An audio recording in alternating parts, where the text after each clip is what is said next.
I would like to welcome you all, faculty and staff, families and friends, and our honored guests. Thank you all for being here for us today. It gives me a great honor to speak today on behalf of my class of 2021 to such a fine audience. Thank you for this true privilege. Seriously though, you guys chose me to give this speech. Good luck with that.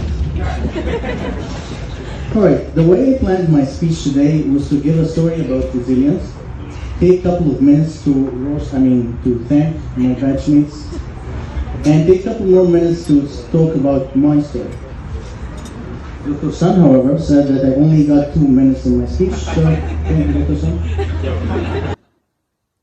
Therefore, I had to compromise and cut my speech short. So let's talk about my story. But first, I'd like to thank you all, our attendings and mentors. Without you, none of us would have been here today. Your dedication to our education and training is the cornerstone to our achievement today. I fall short of words to describe our gratitude for your guidance and training. Thank you.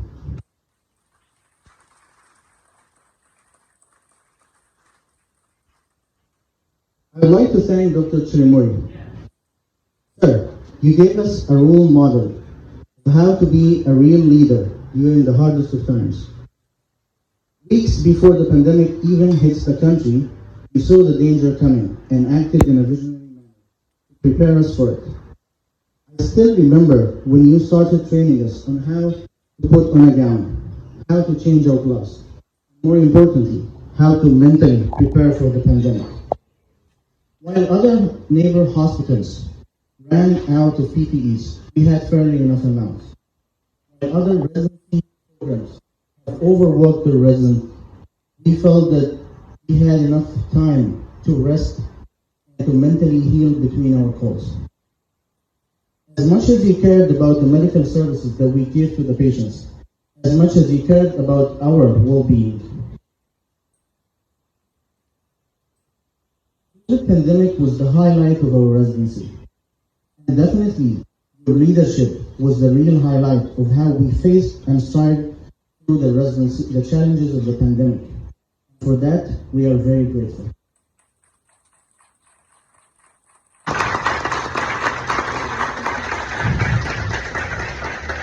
So today is not just a residency graduation day. It's much more than that. And I really want to express how meaningful today is for all of us. Today is a celebration of a story that started a long time ago. Even though that our stories are very unique and different, my colleagues and I shared something in common even before we personally meet. At one point of time, each of us had to stop and make an important decision. Aspiring for excellence in our careers, we decided to seek medical training overseas. The decision would imply sacrifices, hard work, determination, and more importantly, resilience. We were ready for it.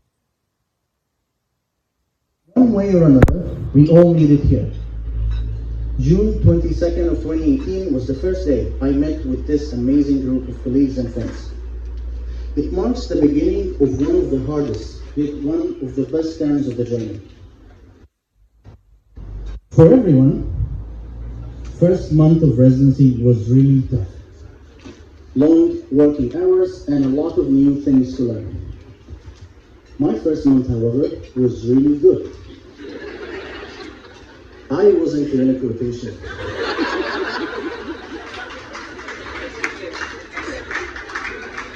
I went to the clinic at 9 a.m. in the morning, left at 5 in the afternoon, had enough time to sleep and do my exercises. I said to myself, residency in the US is not that hard, that's right. Then I started my actual first year. So in August, I was on 10th floor. And boy, that is residency. Seriously though, first year was a lot of rounds, progress notes, case presentation during evening reports, and bunch of urine samples as well. Overnight, the routine of first year was replaced by the extensive responsibility of second year. We became R2s. I always looked to my senior R2s and I was amazed of how good they were. They knew the patients very well and they knew how to deal with crashing patients. More importantly, they knew how to do that thing, so-called as 24-hour call. In July 5th of 2019, and again on 10th floor, I had my first ever 24-hour call as an R2. Innocently, I discharged 13 patients that day.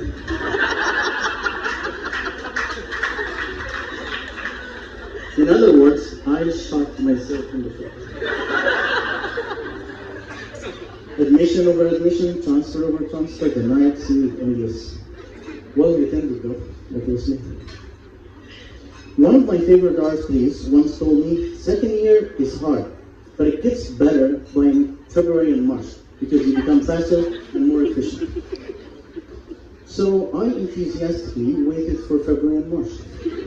I should have. In March of 2020, we were faced with an event that changed the world. The pandemic of COVID-19, we were at the heart of it.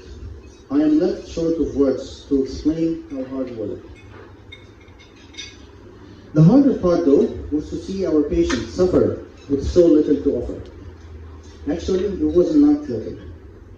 At the time that everyone stayed at home and tried to avoid exposure to COVID, we were in ICU taking care of only COVID patients. Many of us, including myself, got sick with COVID. Many of us, including myself, got their families sick by COVID. It was not easy. As much hardship we gone through during the pandemic, it was a chance for us to renew our intentions from practicing medicine. We felt that we truly provided vital and important care to the people in need. It proved that a good doctor is a humble doctor who is eager to learn more.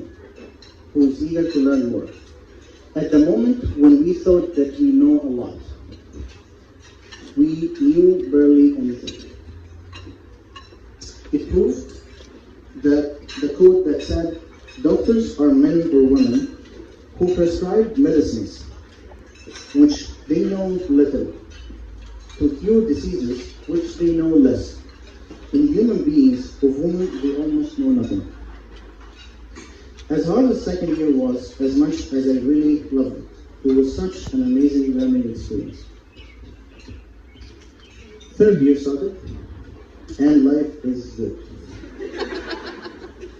Except when you're the ICU R3. Essentially, the minute you step a foot in the ICU, one or two will run at you and hand you the consult form. Even before saying hi or anything. And that phone can ring at any time. Oh, it rings. Hello, this is the lab with the panic value? That's good news. Panic value is good news. I mean, in comparison. Yes, sure, go ahead. Okay, this patient has a potassium of 6.1. What's your name, doctor? My name is Dr. Marcos.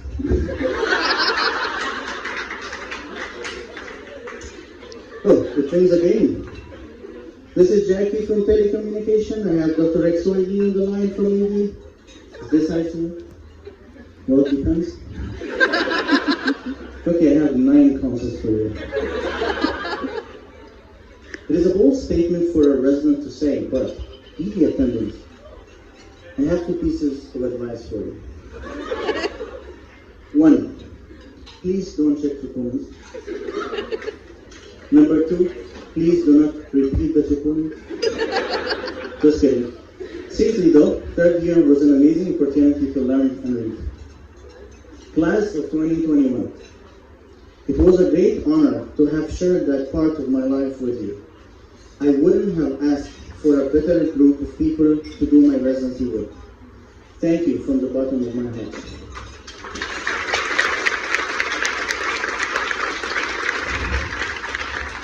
Thank you for being my extended family during this time of my life. Thank you for bearing with me through my lazy jokes and excessive number of selfies and WhatsApp groups. Together, we shared very memorable moments of our lives. We all celebrated marriages and newborn angels that joined our bigger family. We also shared our sorrow and care when unfortunate events were to happen. Thank you for letting me part of your life stories. On behalf of my colleagues, I would like to thank our senior and junior classes for their dedication and friendship. We will never forget how we all stood side by side during the hard days of the pandemic. Thank you.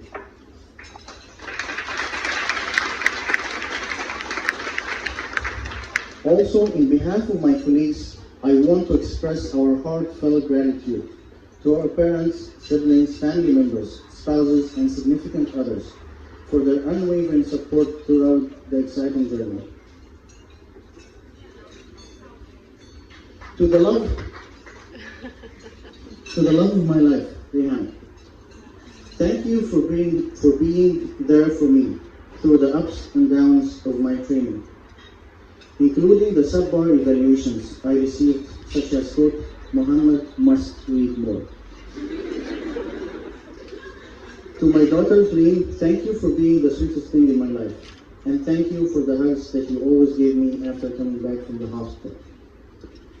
To my mother, thank you for the unconditional love and support that you gave me. Thank you for checking me every day in the morning till today. To my sister, who is the first friend in my life, thank you for coming today and sharing this moment with me. And to my brothers who are now back in Egypt, thank you for being there for me, and thank you for letting me win in PlayStation, even though you played way better than me. Perhaps the most important person that I always wished that he would witness this moment is my father. He won't be here today. My father was my backbone and true mentor. I owe everything in my life to him. Dad, I miss you very much, and I pray that we get to meet again at one point of time. Well, I think that I have exceeded the 2 minutes that Dr. Sun told about. At this moment, I am left with a lot of gratitude and respect to my mentors, colleagues, friends, and family. Also, I am left with a lot of fun and money that I'm not quite sure what to do with. Thank you.